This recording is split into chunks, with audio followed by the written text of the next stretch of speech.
Lucknow in the mid-19th century was, according to visitors, an enchanting place.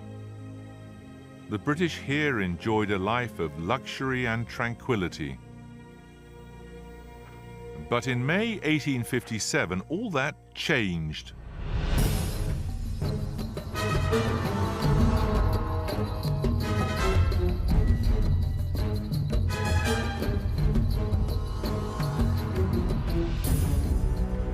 Fired by decades of resentment, Indian troops rose up and killed their own officers. Indian servants murdered British families. The Indian Mutiny, or First Indian War of Independence, had begun.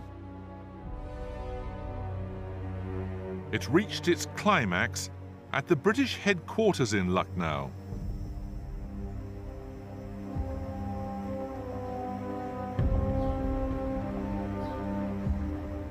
Here, the myth of imperial power was shaken to the core. 3,000 British and loyal Indians were trapped inside and surrounded by 8,000 rebels. A terrifying siege was about to begin.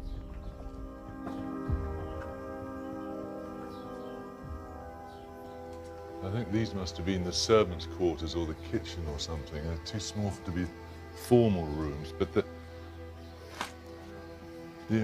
amazing thing about it is that this place was just obviously built to impress the local Indians, and it ends up this scene of complete, terrified squalor. I mean, at the height of the siege, there were 10 Europeans dying every day, just here.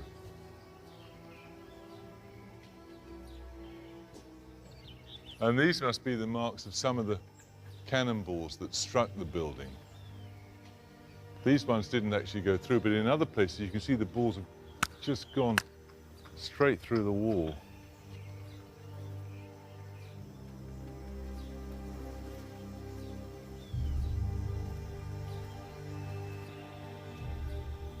And that down there, I think, is what was the banqueting hall. But during the course of the siege became used as the hospital and was absolutely packed with the wounded, obviously, but also the sick, because inevitably what happened was that all the latrines filled up and overflowed, and there were corpses rotting in the heat everywhere, so cholera broke out. And it was the job of many of the small children to wipe the flies off the faces and the wounds of the injured inside the hospital there. It must have been an absolutely appalling scene.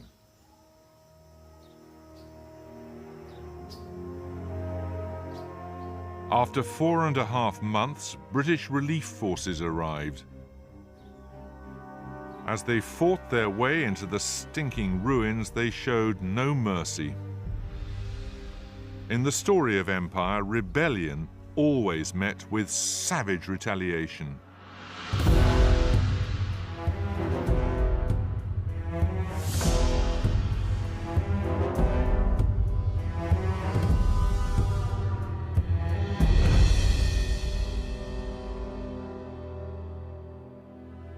One British commander alone executed 6,000 men. Elsewhere, he flogged suspected mutineers, made them lick blood from the slaughterhouse floor, and then hanged them. In other cases, mutineers were tied to the ground, branded with hot irons, told to run for their lives, and when they did so, were shot dead.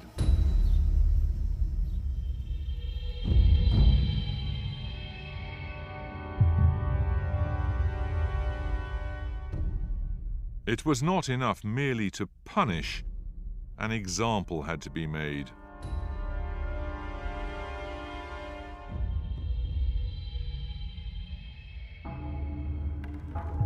The psychological impact of the conflict was massive.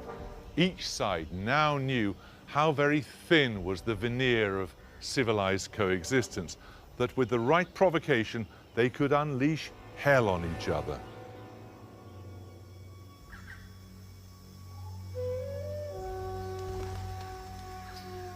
2,000 men, women and children had perished in the siege.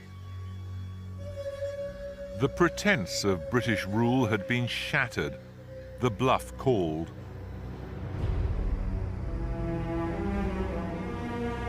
And when peace returned, British attitudes hardened. The poet Rudyard Kipling called it wearing knuckle dusters under kid gloves. The British would soon find a new way of showing who was boss.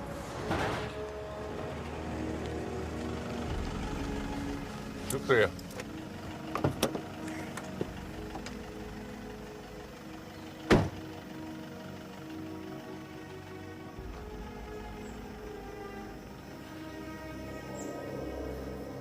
This bleak patch of waste ground outside Delhi was once the setting for a series of extraordinary spectacles.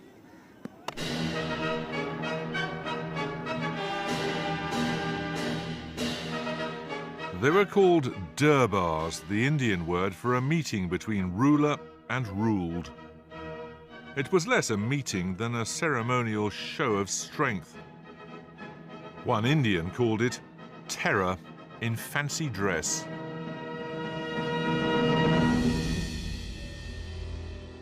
Presiding over each of these gaudy ceremonies was the British ruler in India, the Viceroy. One of them understood the power of extravagant display better than any other. Lord George Nathaniel Curzon went the rhyme, was a most superior person.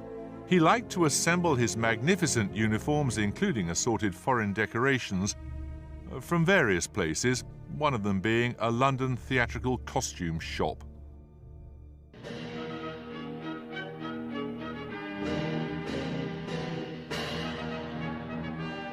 Magnificent events like this were meant to dazzle the country into submission.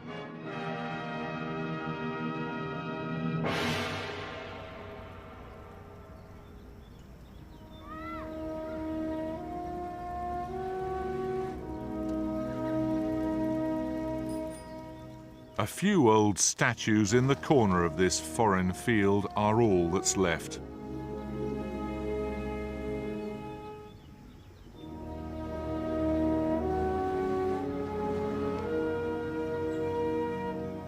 Hello. Even the caretaker of this peculiar place isn't much interested.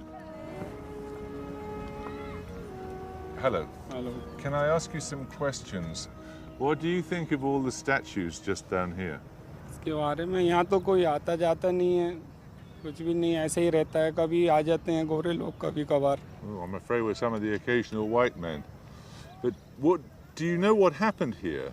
नहीं, मेरे को तो शौक नहीं है, ना मैंने मालूम किया इसके बारे में ज़्यादा. Not very interested. इसके बारे में तो पता है, सब जानते हैं. बाकी एक हुकूमत हमारे मुल्क में आके हुकूमत करा किसी को भी अच्छा नहीं लगता. कोई हमारे घर में आके हम पे हुकूमत चलाए या कुछ कहे तो किसी को भी अपने देश में अच्छा नहीं लगेगा.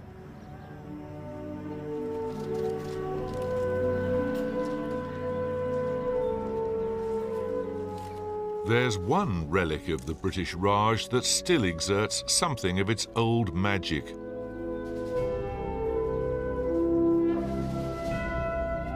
Like the Taj Mahal, the Victoria Memorial is a shrine to a woman, a British queen in the heart of Calcutta. In the person of Queen Victoria, the British liked to believe the empire had achieved human form. They cooked up the resonant but meaningless title of Empress of India for her. But she was more than a title. Victoria was empress, mother, virtual god. In the years following the mutiny, over 50 statues of her were commissioned and shipped out from Britain. The Maharaja of Baroda, for example, paid £15,500 for a solid marble statue. And at the feet of it, flowers were regularly laid, and every week it was given a shampoo to keep the old queen looking spruce. Victoria had plenty to smile about. A mix of enterprise and cunning, brutality and pomp had turned India into the biggest, richest and most significant colony in the empire.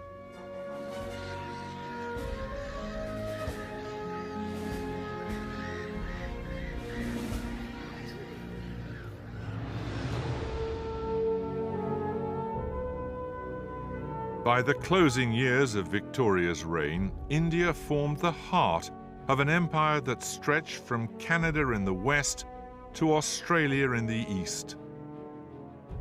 It was time to celebrate.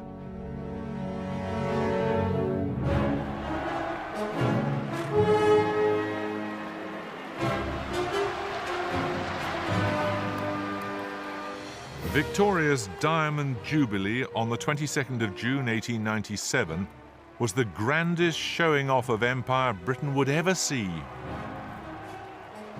If the Indian Durbars were designed to cow the empire's subjects, the Jubilee was a piece of theatre meant to fire the British public with imperial fervour.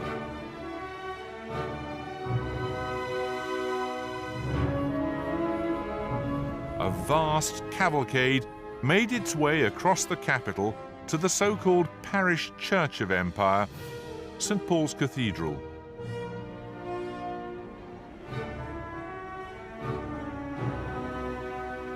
Thousands of troops had been summoned from all over the empire. Canadian hussars, Indian lancers, Cypriot policemen wearing fezzes, Jamaicans in white gaiters. There were Hong Kong policemen, Australian cavalrymen, Dayaks, Maoris, Rajas and Maharajas. In the midst of all this frenzy rode the matriarch of empire. She allowed herself an occasional tear. The day was marked by celebrations throughout her colonies.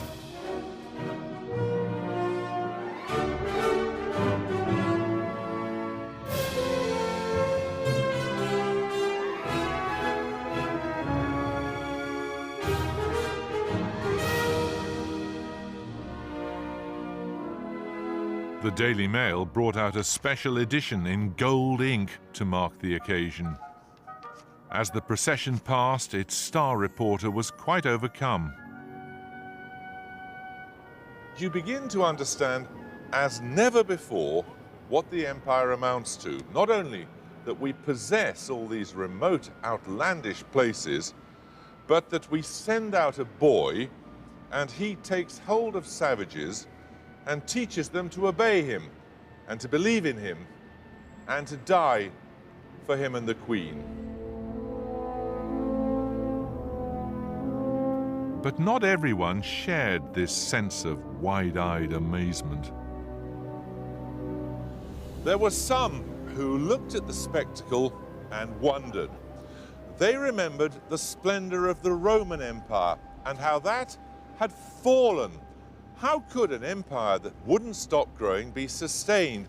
And in particular, how could the great prize of India be secured?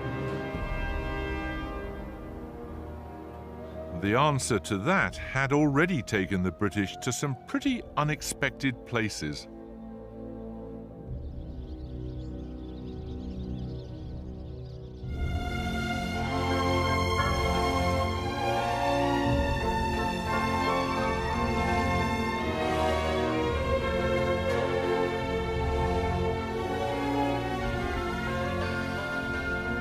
One morning in September 1882, the Egyptian people woke up to find they were not alone. A British army had landed and was advancing on the capital.